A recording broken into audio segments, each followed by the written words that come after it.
Bismillahirrahmanirrahim. Today our topic of discussion is properties of waves. In our previous lecture, we were studying about a ripple tank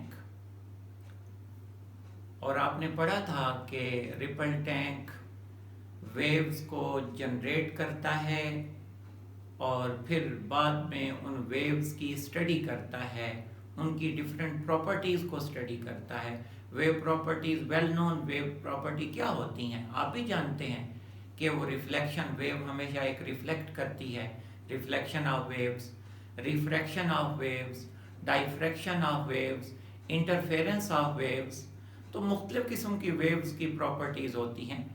तो आज हम well known properties जो हैं waves की with the help of ripple tank वो पढ़ने जा रहे हैं। तो जो पहली जो प्रॉपर्टी है वो है reflection of wave. Number 1, reflection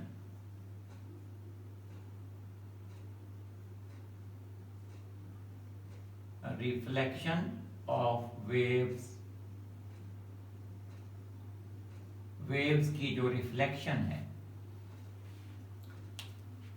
देखिए, सबसे पहले मैं डेफिनेशन की तरफ नहीं जाऊंगा, मैं रिपल टैंक में प्लेन वेव्स पैदा करूंगा, जनरेट करूंगा, उनको किसी बैरियर से टकराकर उनको रिफ्लेक्ट करने की कोशिश करेंगे और फिर वहां से हम कुछ कंक्लूड करेंगे जो हमें रिजल्ट मिलेंगे। तो फर्स्ट ऑफ ऑल हमने क्या किया, we generate plane waves in ripple tank. Ripple tank में आप क्या करते हैं, प्लेन वेव्स जनरेट करते हैं।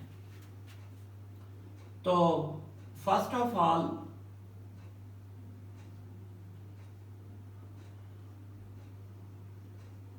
वी जनरेट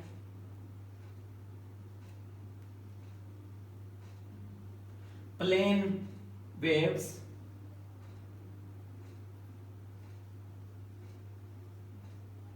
बताया मैंने आपको सर्कुलर वेव्स कैसी होती हैं, प्लेन वेव्स कैसी होती हैं। कल हमारे टॉपिक्स में यही चीज़ें शामिल थी कि अगर आप रिपल टैंक में सर्कुलर वेव जनरेट करना चाहते हैं तो वर्टिकली जो पेंसिल है, मार्कर है, उसको डिप करें और बाहर निकालें, रिपीट करें ये प्रोसेस, तो आपको आप देखेंगे कि जो पानी की सतह पर वेव्स अपीयर होंगी वो सर्कुलर शेप की होंगी, गोल दायरों की शक्ल में होंगी। और अगर आप प्लेन वेव्स जनरेट करना चाहते हैं तो आप मार्कर को, यानी कि जो आपका वाइब्रेटर था, जिस तरीके से मैंने मार्कर को होल्ड किया हुआ है, इसको आप नीचे पानी में डिप करें और इसे बाहर निकालें, प्रोसेस को रिपीट करें, तो आप देखेंगे कि आपको जी प्लेन वेव्स मिलेंगी। तो first of all we generate plane waves in ripple tank. तो रिपल टैंक में आपने प्लेन वेव्स जनरेट कर ली। अब इन प्लेन वेव्स के रास्ते में आपने कोई रुकावट, जैसे एक मेटल की पतरी है, जैसे ये एक फुट्टा है, आपने रास्ते में उसको होल्ड किया जी, आपने वेव्स जा रही थी और उसको आपने रास्ते में पकड़ लिया, लेकिन आपने जी प्लेन वेव्स के पैरेलली या परपेंडिकुलरली स्ट्रिप को या इस बैरियर को नहीं थामना आपने, बल्कि थोड़ा सा एंगल आप उसे दे दें, क्योंकि अगर आपने इस हालत में उसे रखा तो वेव्स जब रिफ्लेक्ट होंगी तो वो उसी रास्ते पर उसी को रिट्रेस करेंगी, तो जिसका नतीजा ये होगा कि इंसिडेंट जो वेव्स हैं और जो रिफ्लेक्टेड वेव्स हैं वो एक ही रास्ता अपनाएंगी और आपको डिफिकल्टी होगी दोनों को ऑब्जर्व करने में।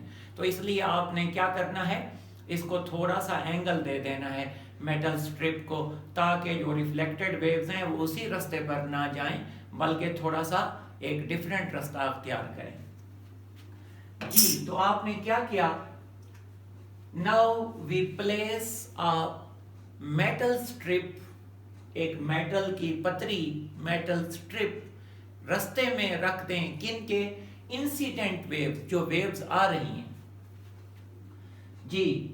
Now place a metal strip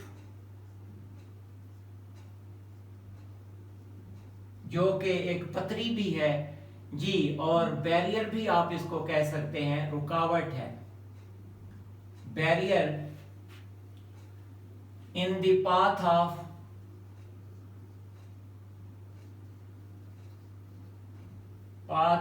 incident waves, जो इंसिडेंट वेव्स हैं जो आ रही हैं, इंसिडेंट वेव्स। और मैंने आपसे कहा कि एट सम एंगल, मैंने कहा कि अगर आप उसे बिल्कुल उसके सामने रख देते हैं तो नतीजा क्या होगा कि वेव्स उसी सिमत में रिफ्लेक्ट हो जाएंगी जिस सिमत में वेव्स जा रही हैं, तो वो आपस में मर्ज हो जाएंगी, इंसिडेंट और रिफ्लेक्टेड, और आप रिफ्लेक्टेड वेव्स को ऑब्जर्व नहीं कर सकेंगे। एट सम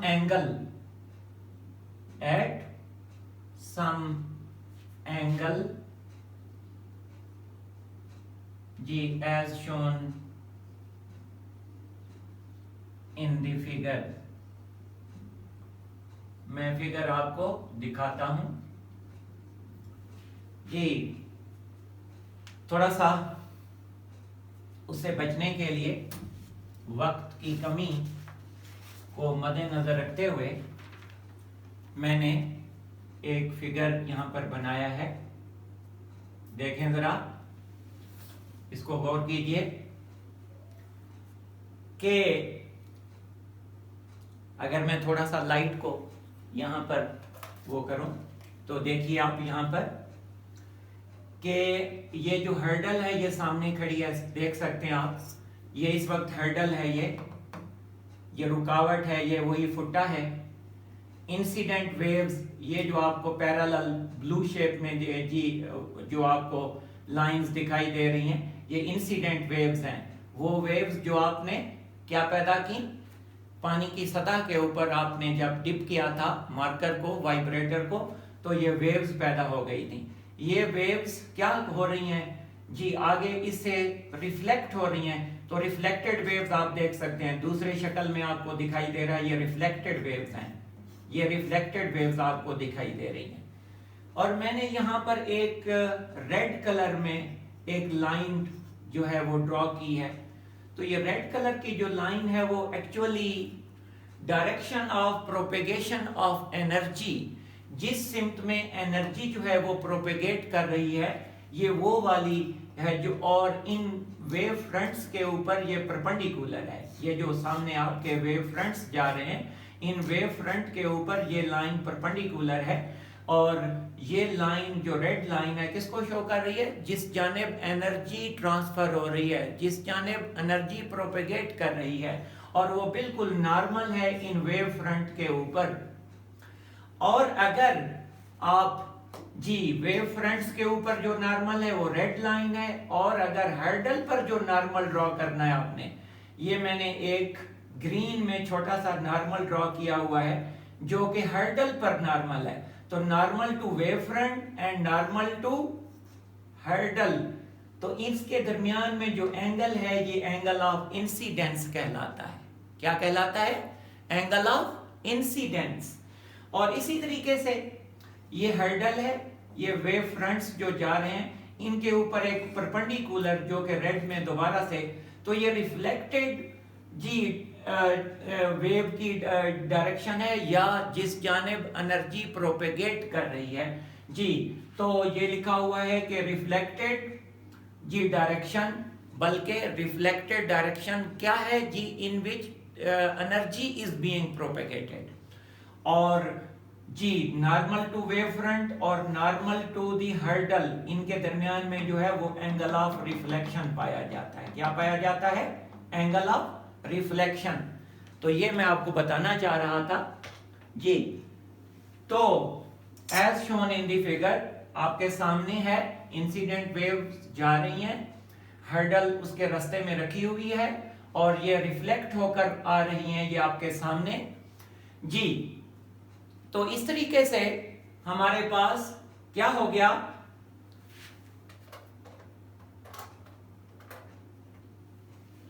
जी, तो हमारे पास जी incident waves at some angle, मैंने आपसे कहा कि इंसिडेंट वेव को आपने कुछ एंगल के ऊपर उसके ऊपर डालना है, as shown in the figure. अब क्या होगा कि जो एंगल ऑफ जो रिफ्लेक्टेड वेव फ्रंट्स हैं एक पर्टिकुलर डायरेक्शन में रिफ्लेक्ट होंगे।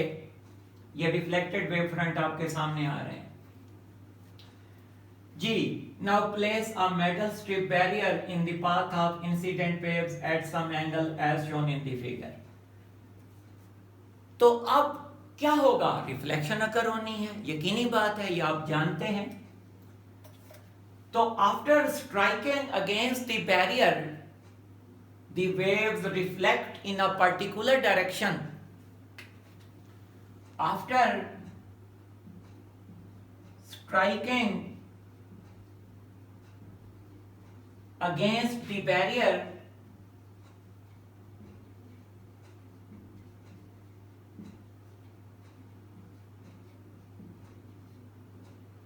the waves, जी मैं इसको दोबारा उतार देता हूं क्योंकि दोबारा मैं लिखूंगा यहां पर जी। बैरियर से टकराने के बाद क्या हो रहा है, वेव्स रिफ्लेक्ट हो रही हैं।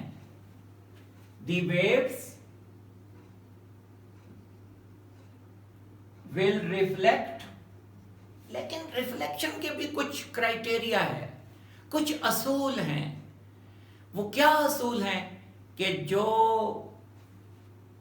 वेव, जो इंसिडेंट वेव जितना एंगल बनाते हुए बैरियर से टकराती है वही रिफ्लेक्टेड रे बैरियर के साथ एंगल बनाकर रिफ्लेक्ट हो जाएगी। यानी कि एंगल ऑफ इंसिडेंस और एंगल ऑफ रिफ्लेक्शन बराबर होना चाहिए जी। वेव विल रिफ्लेक्ट इन सच अ वे, कोई असूल भी है, in such a way that the angle of reflection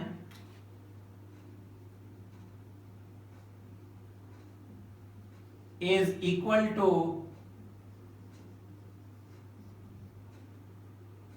the angle of incidence। जो इंसिडेंस का एंगल है जी, the angle of incidence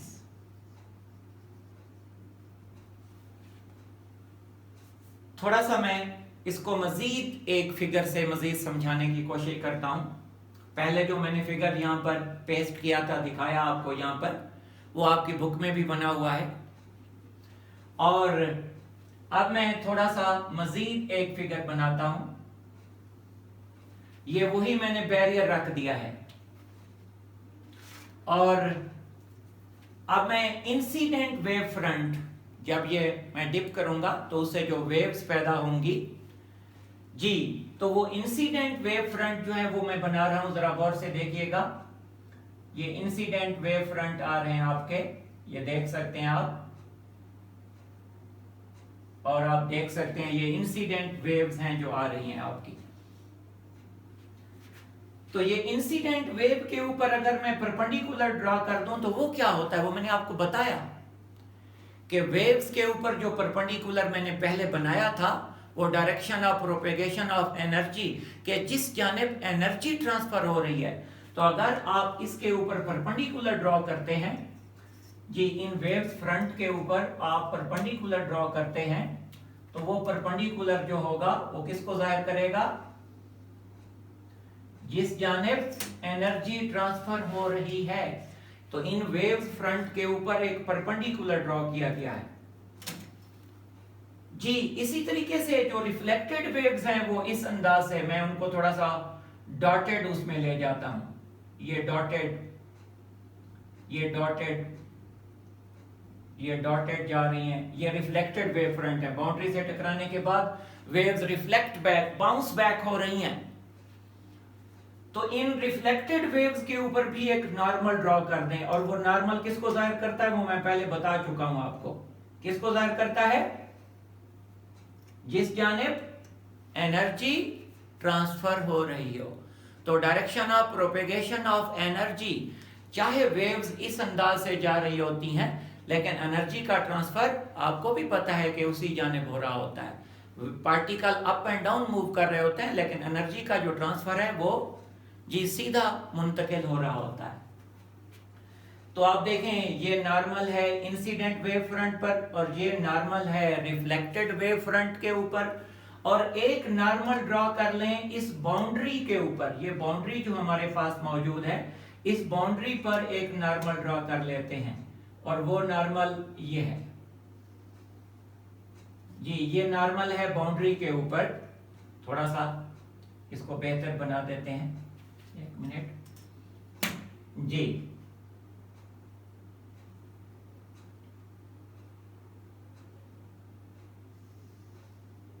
तो बैरियर पर जो नॉर्मल है, ये नॉर्मल मैं इसे n लिख देता हूं। ये O है पॉइंट ऑफ इंसिडेंस जी, जहां पर कोई चीज स्ट्राइक कर रही है। ये I से जाहिर कर देता हूं क्योंकि ये इंसिडेंट वेव की डायरेक्शन ऑफ प्रोपेगेशन है। इसे मैं R जाहिर कर देता हूं क्योंकि ये रिफ्लेक्टेड वेव की डायरेक्शन ऑफ प्रोपेगेशन है। और ये जो लाइंस छोटी छोटी मैंने लिखी हैं ये इंसिडेंट वेव फ्रंट्स हैं, और जो डॉटेड वेव्स हैं ये रिफ्लेक्टेड वेव फ्रंट्स हैं जी। तो पहला फिगर आपने देखा, इसको हम I से जाहिर कर देते हैं ये एंगल, और इसको मैं R से जाहिर कर देता हूं। अगर मैं मेजर करता हूं कि अगर मैं जी, अब मैंने पहली जो फिगर था मैंने उसको एक्सप्लेन करने की कोशिश की। अब जो दूसरा फिगर है वो ये है कि if you draw a normal on the incident wave front and also draw a normal on the reflected wave front, and जी थर्ड वन आपने normal on the barrier, तो you will get incident angle of incidence जी, और this is angle of reflection, and on the measurement जब आप इनको measure करते हैं ION को और RON को, तो ये बिल्कुल एग्जैक्ट सेम आता है। On measurement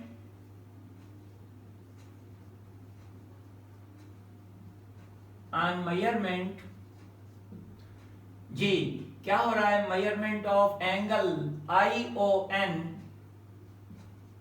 is equal to measurement of angle RON, ये बिल्कुल सेम आए हैं। और रिफ्लेक्शन बिल्कुल अगर इस कंडीशन के तहत हो रही हो तो हमने यही कहा कि अगर वो इस तरीके से हो कि उसका एंगल ऑफ इंसिडेंस और एंगल ऑफ रिफ्लेक्शन बराबर हो जाएं, तो फिर क्या होगा कि उसको हम रिफ्लेक्शन कह सकेंगे, उसको डिक्लेयर कर सकेंगे। तो रिफ्लेक्शन की जो डेफिनेशन है वो मैं अभी आपको बयान कर देता हूं। उसको क्या है, कैसे आप डिफाइन करते हैं कि कोई वेव कैसे रिफ्लेक्ट होती है। जी, रिफ्लेक्शन का मतलब ये होता है बाउंस बैक, वापस आ जाना। जैसे आप एक गेंद को मारते हैं वो वापस आ जाती है, तो वो बॉल की, टेनिस बॉल की रिफ्लेक्शन कहलाएगी। लाइट पड़ रही है, लाइट रिफ्लेक्ट होकर वापस आ रही है। तो इसका मतलब ये होता है कि जब एक वेव एक मीडियम में ट्रेवल करते हुए दूसरे मीडियम की बाउंड्री से टकराती है और वापस पहले मीडियम में आ जाती है, लेकिन कंडीशन होनी चाहिए। कैसे आ जाती है कि angle of incidence must be equal to angle of reflection, then this process, this phenomenon is known as reflection of light. तो रिफ्लेक्शन ऑफ लाइट की जो डेफिनेशन है वो मैं लिखने जा रहा हूं। व्हेन अ वेव जी, when a wave moving in a one medium, moving in a first medium या one medium फॉल्स भी कह सकते हैं, स्ट्राइक भी कह सकते हैं। फॉल अगेंस्ट या fall on the boundary of second medium क्या होता है? इट बाउंसेस बैक, ये वापस आ जाती है इन द फर्स्ट मीडियम, उसी मीडियम जिसमें ये पहले ट्रेवल कर रही थी। जी क्या होता है? It bounces back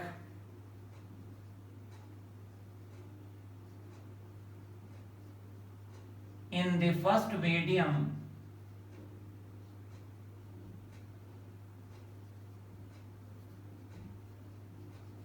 such that condition भी पूरी हो जाए, such that the angle of reflection is equal to angle of incidence. Angle of reflection is equal to the angle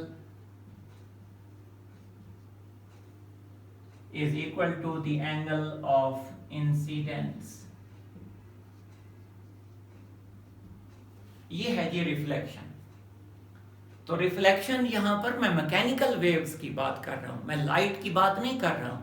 light तो इलेक्ट्रोमैग्नेटिक नेचर रखती है, अलबत्ता वो भी यही कवानीन, यही असूल, यही रूल्स फॉलो करती है। लेकिन इस वक्त मैं जो हमारा स्कोप है इस वक्त इस टॉपिक का, वो है मैकेनिकल वेव्स के हवाले से। और मैंने जनरेट की थी वाटर वेव्स, कहां पर? रिपल टैंक में। और प्लेन वेव्स मैंने जनरेट की थी, सर्कुलर मैंने जनरेट नहीं की थी। तो प्लेन वेव्स क्या होती हैं? जब एक मीडियम में ट्रेवल करती हुई क्या करते हैं, सेकंड जो मीडियम, कुछ सेकंड मीडियम था कहां पर? आपने जो मेटल स्ट्रिप रख दी थी पानी से ट्रेवल करते हुए, जब वो मेटल स्ट्रिप इस फुटे से टकराई थी वेव्स, तो वो वापस आ गई। मैंने कहा कि अगर आप फुटा इस अंदाज में रख देंगे तो वो उसी रास्ते को रिट्रेस करेंगी जो कि उनका पहला रास्ता है। तो वहां पर तो फिर जो रिफ्लेक्टेड वेव्स हैं आप उनको ऑब्जर्व नहीं कर सकेंगे। तो आपने इसको थोड़ा सा एंगल के साथ रखना है, इसको बिल्कुल ये सीधा नहीं रखना है, यानी कि जो वेव्स हैं उनके साथ पैरेलल और डायरेक्शन ऑफ प्रोपेगेशन के ऊपर परपेंडिकुलर नहीं रखना है इसको, बल्कि थोड़ा सा एंगल के साथ रखना है। तो इस सूरत में जी वेव्स क्या कर रही थी? यूं ट्रेवल करते हुए जा रही थी, आगे हर्डल था और रिफ्लेक्ट होकर वो फिर इस अंदाज से चली गई। तो बाद में आपने यहाँ एक परपेंडिकुलर ड्रॉ किया और इनके ऊपर भी परपेंडिकुलर ड्रॉ किया, और फिर जी एक परपेंडिकुलर ड्रॉ किया आपने किस पर? बैरियर के ऊपर। तो ये हमारे पास एंगल ऑफ इंसिडेंस कहलाएगा और ये हमारे पास एंगल ऑफ रिफ्लेक्शन कहलाएगा। तो मेरा ख्याल ये है कि आपको समझ आ गई।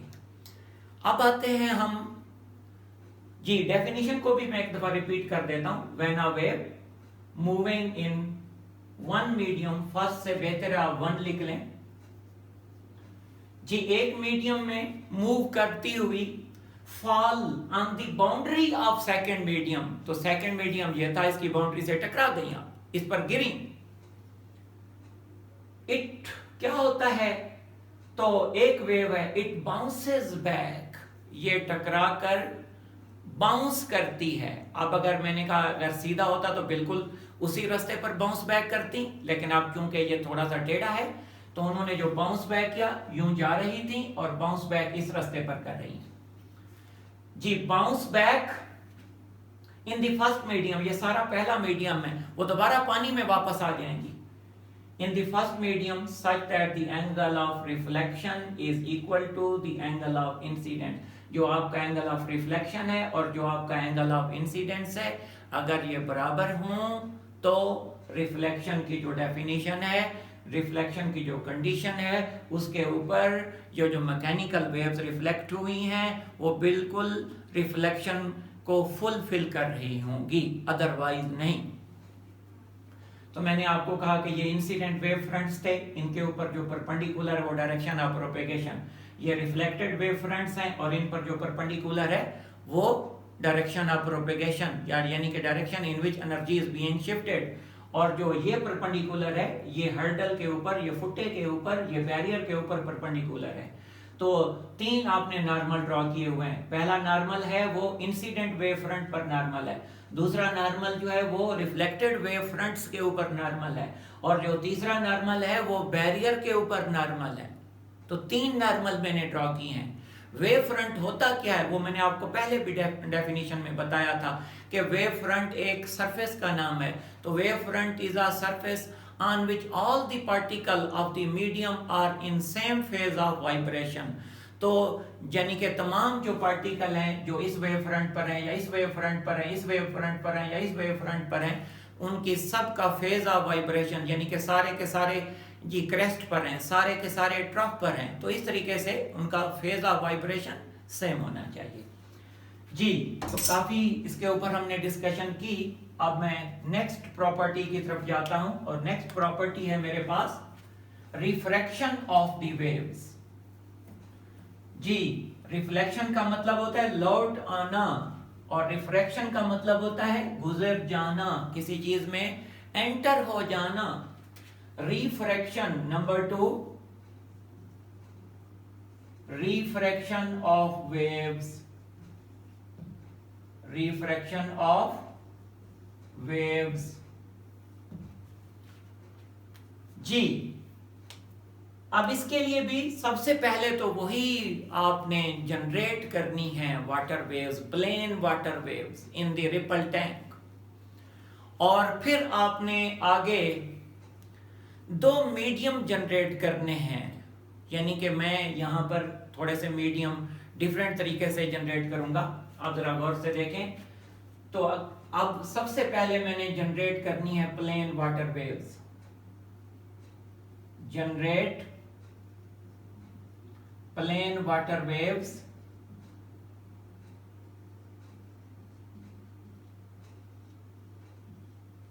इन अ रिपल टैंक। उसी रिपल टैंक में आपने अब दोबारा जी in a ripple tank.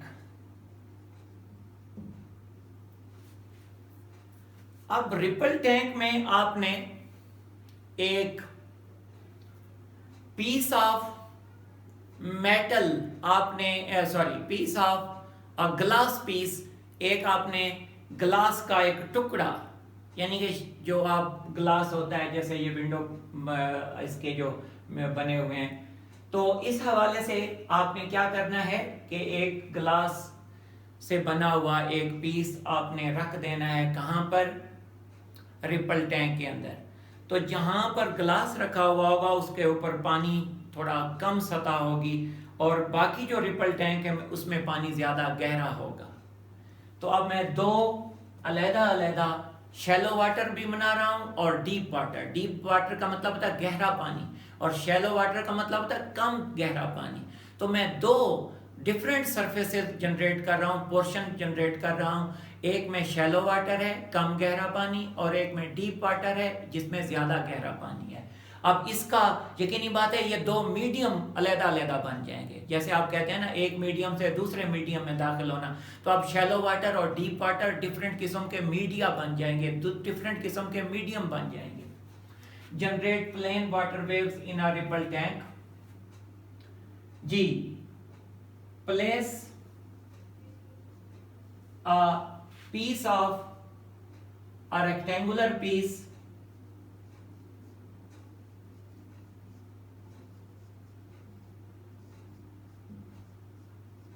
of glass in a ripple tank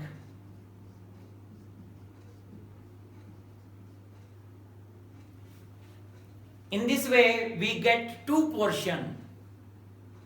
In one portion water is deep and in other portion water is shallow G. In this way we get two portions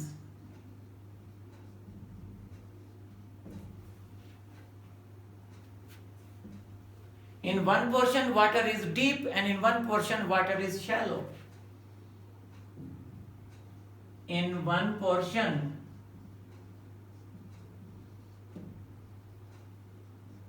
water is deep and in other portion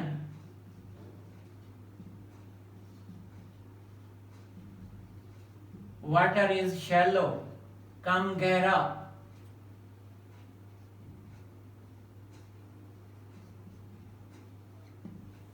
जी,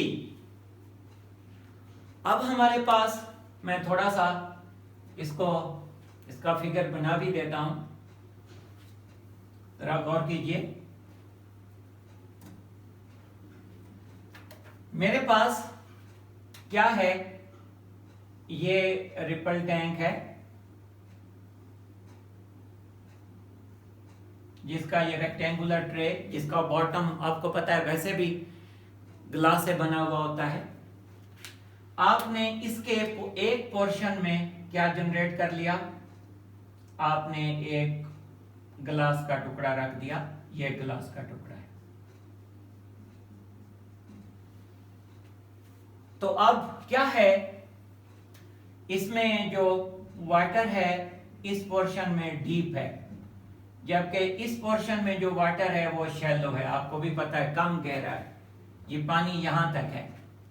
दो portion बन गए. अब जब water waves जो यहां से travel करती हुई जाएंगी, यहां से आप देखेंगे यहां तक जो वाटर वेव्स हैं उनकी वेवलेंथ कुछ और है, और आगे जो वेवलेंथ पैदा हो गई उनकी वेवलेंथ छोटी हो गई.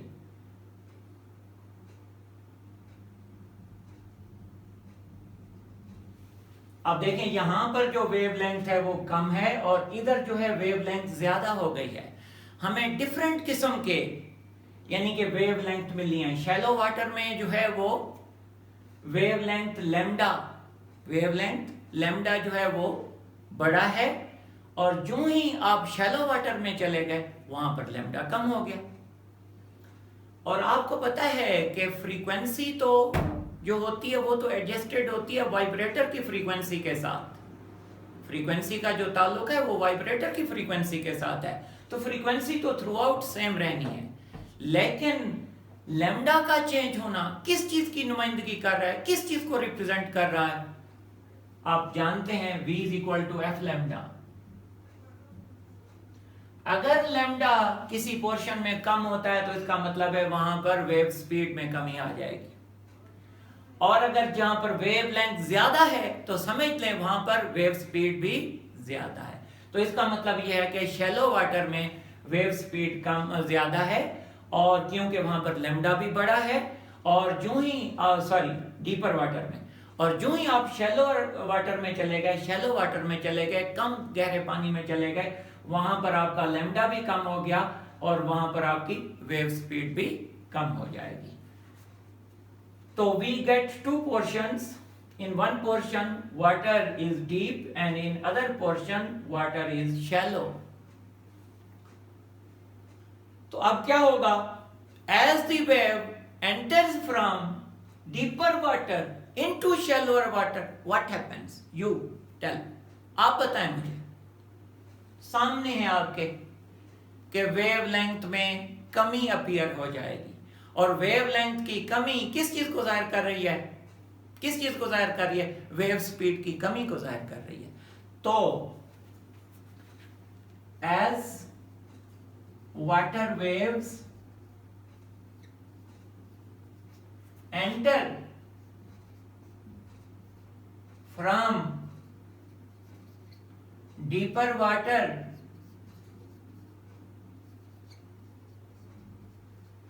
into shallower water,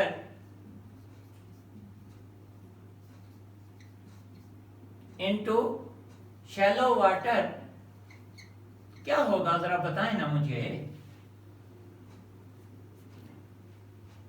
the wavelength of the wave will decrease। तो आप देखेंगे कि वेवलेंथ में कमी वाज़ेह तौर पर लैम्डा में कमी जाहिर होगी, अपीयर होगी। जी, the wavelength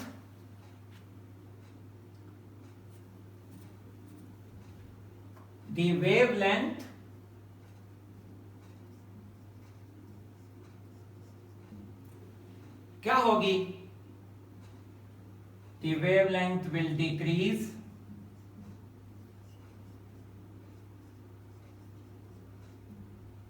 और डिक्रीज इन वेवलेंथ का मतलब डिक्रीज इन वेव स्पीड। तो इन टर्न एंड जी एंड, या फिर यहीं लिख देते हैं, will decrease, wavelength will decrease, decreasing, या कॉमा डाल दें, decreasing the wave speed in turn। इसका नतीजा वेव स्पीड में कमी। वाई? क्योंकि ये मैं आपको पहले बता चुका हूं कि v is equal to f lambda as lambda remains constant, as f remains constant। Frequency तो यकीनी बात है, फ्रीक्वेंसी तो चेंज होनी नहीं है। फ्रीक्वेंसी तो जो वाइब्रेटर की फ्रीक्वेंसी है वो वही रहेगी, सेम रहेगी। चाहे वो शैलोअर वाटर है उसमें भी वही फ्रीक्वेंसी वाली वेव्स आ रही हैं, चाहे वो डीपर वाटर है उसमें भी उसी फ्रीक्वेंसी वाली वेव्स जो कि इलेक्ट्रिक मोटर ने वाइब्रेटर को नीचे वाइब्रेट करके जनरेट की है। तो क्या होगा? Decreasing the wave speed in turn v is equal to f lambda while f remains constant। f is constant। आपको पता है कि f तो कांस्टेंट है, तो यकीनी बात है लैम्डा का डिक्रीज उसकी स्पीड का डिक्रीज होता है। अब अगर इसको मैं थोड़ा सा यूं करूं, इसको मैं यूं करता हूं कि अब ये जो ग्लास प्लेट है ये तो सामने सामने रखी हुई है। अगर मैं इसको जैसे मैंने पहले कहा था थोड़े से एंगल के साथ रखता हूं, थोड़ा सा मैं टिल्ट कर देता हूं। अब मैं इसको एक नेक्स्ट इसको थोड़ा समझाने की मैं कोशिश करता हूं। सेकंड डिमॉन्स्ट्रेशन जो है वो सेकंड फिगर के लिए, तो इसकी सेकंड डिमॉन्स्ट्रेशन भी मैं बता देता हूं। Second demonstration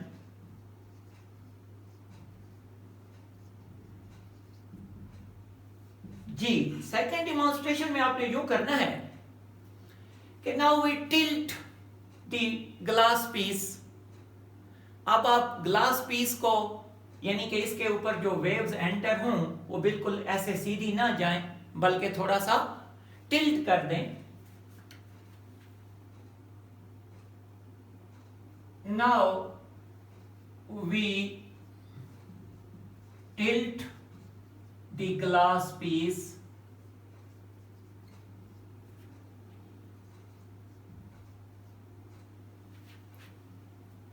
such that it makes an angle, some angle, such that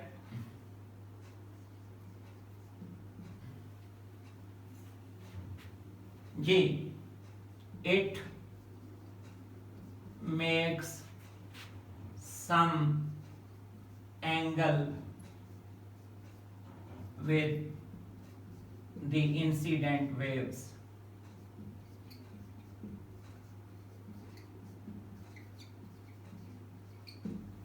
अब मैं थोड़ा सा फिगर बनाने लगा हूं, देखिएगा, गौर कीजिएगा।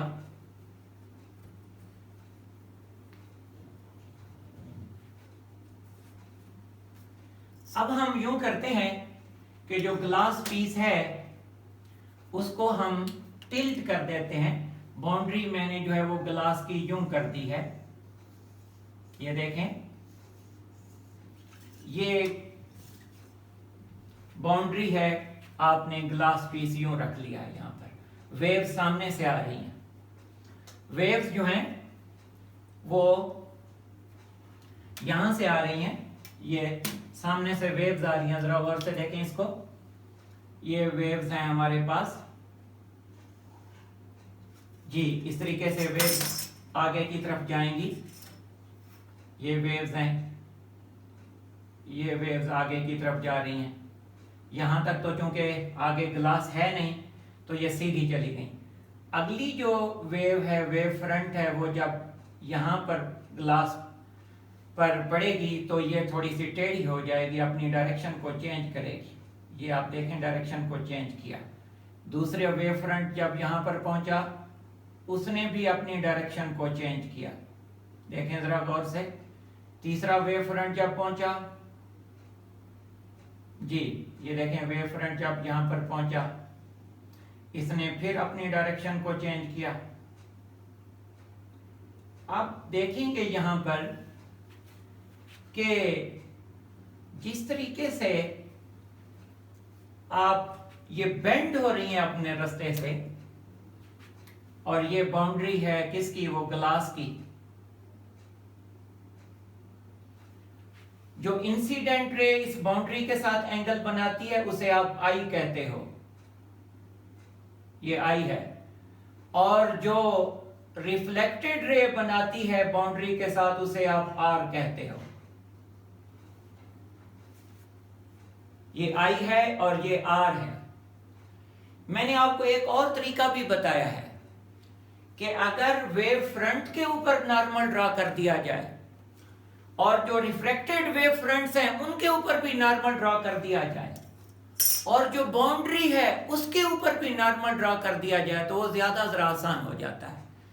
तो मैं एक नॉर्मल ड्रा करता हूं। ये इंसिडेंट वेव फ्रंट के ऊपर नॉर्मल ये आ गया, ये इंसिडेंट वेव फ्रंट के ऊपर नॉर्मल आ गया। ये जो है नॉर्मल, ये जो लाइन जा रही है ब्लैक में, ये इंसिडेंट वेव फ्रंट के ऊपर नॉर्मल है। क्योंकि रिफ्रैक्टेड वेव फ्रंट तो आगे भी जा रहे हैं ना, ये यहां होगा, यहां होगा। इंसिडेंट वेव्स तो आगे जाएंगे ना ऐसे। ये दोबारा देखें, ये और ये रिफ्रैक्टेड है। थोड़ा सा टेढ़ा करें इसको। तो रिफ्रैक्टेड जो वेव फ्रंट है वो थोड़ा सा, इसके ऊपर जो नॉर्मल है वो थोड़ा सा यूं आएगा, ये। और इन दोनों पर, इस बाउंड्री पर जो नॉर्मल है उसे भी आप ड्रॉ कर सकते हैं।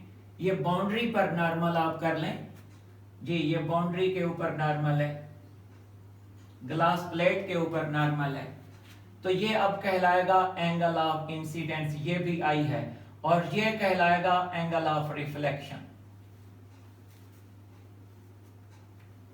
जी। तो सेकेंड डिमॉन्स्ट्रेशन में आपने किया क्या, now we tilt the glass plate या piece such that it makes some angle with the incident. आप देखें, अब बिल्कुल टिल्टेड हालत में आपने रखा हुआ है ग्लास को। टिल्टेड हालत में, सीधा नहीं रखा हुआ, सीधा नहीं रखा हुआ, टिल्टेड हालत में रखा हुआ है। वेव फ्रंट्स आते हैं और जब टकराते हैं तो वो अपने डायरेक्शन को चेंज करते हैं। तो यही जो डायरेक्शन का चेंज होना है, ये क्या कहलाता है, ये रिफ्रैक्शन कहलाता है। डायरेक्शन का चेंज होना, वहां पर जो मैंने पहला फिगर बताया था उसमें मैंने चूंकि ग्लास प्लेट को क्या कर दिया था, सीधा रखा था, वहां पर लैम्डा का चेंज तो सिर्फ जाहिर हो रहा था और वेलोसिटी का चेंज तो जाहिर हो रहा था, लेकिन डायरेक्शन का चेंज जाहिर नहीं हो रहा था। अब इस प्लेट में, अब इस डिमॉन्स्ट्रेशन में हमारे पास ना सिर्फ लैम्डा, देख लें जो नीचे इनके दरमियान में, वेव्स के दरमियान में फासला है लैम्डा, ये कम है, और इनके दरमियान में जो फासला है वो ज्यादा है, तो ये लैम्डा बड़ा है और ये लैम्डा छोटा है। तो यकीनी बात है लैम्डा का चेंज, वेलोसिटी का चेंज, वेव स्पीड का चेंज, और दूसरा डायरेक्शन का चेंज। आप देखें जो वेव आती है वो थोड़ा सा टेढ़ी होकर दूसरे मीडियम में दाखिल हो रही है, तो इसी चीज का नाम है क्या, refraction of light, refraction sorry of wave. Now we tilt the glass piece such that it makes some angle with the incident waves. जी, अब इसकी जो क्या होता है, तो वेव जब क्या होंगी, एंटर होंगी दूसरे मीडियम में, तो ये अपने रास्ते से, अपने रास्ते को भी क्या करेंगे, चेंज कर देगी, अपने रास्ते से भी थोड़ा सा हट जाएगी। तो रिफ्रैक्टेड वेव दी, अब मैं लिखता हूं the wave when enters in second medium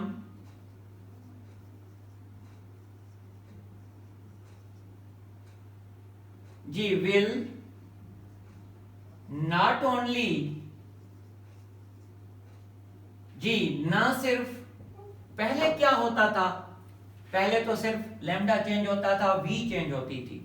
अब क्या होगा, अब मैं नॉट ओनली का जिक्र इसलिए कर रहा हूं, इन सेकेंड मीडियम क्या होगा, when क्या होगा, when enters in second medium will not only change lambda v but direction as well, इसके साथ डायरेक्शन की तब्दीली भी होगी। तो on the basis of this information we can define refraction of wave as G। तो इसकी बुनियाद पर आप रिफ्रैक्शन को क्या करते हैं, कैसे डिफाइन करते हैं, G on the basis of this information we can define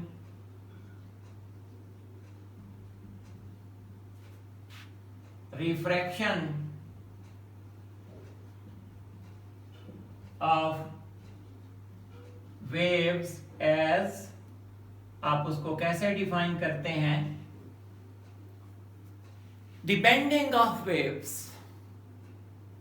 when it enters from one medium to another medium is known as refraction of waves।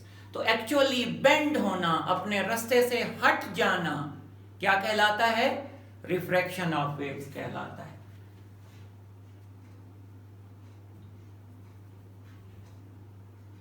As when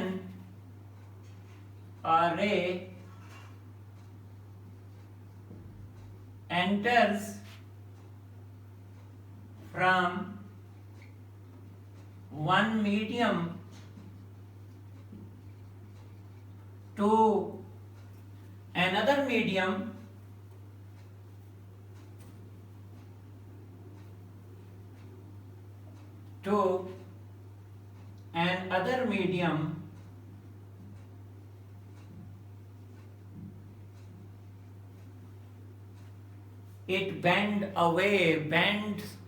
it deviate from its own path, ये अपने रास्ते से हट जाती है। जी, it bends away from its actual path।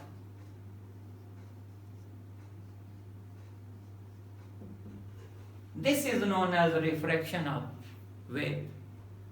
तो किसी भी वेव का अपने रास्ते से हटना, अपने रास्ते से इनहराफ करना, अपने रास्ते से डेविएट हो जाना क्या कहलाता है, रिफ्रैक्शन ऑफ वेव्स कहलाता है।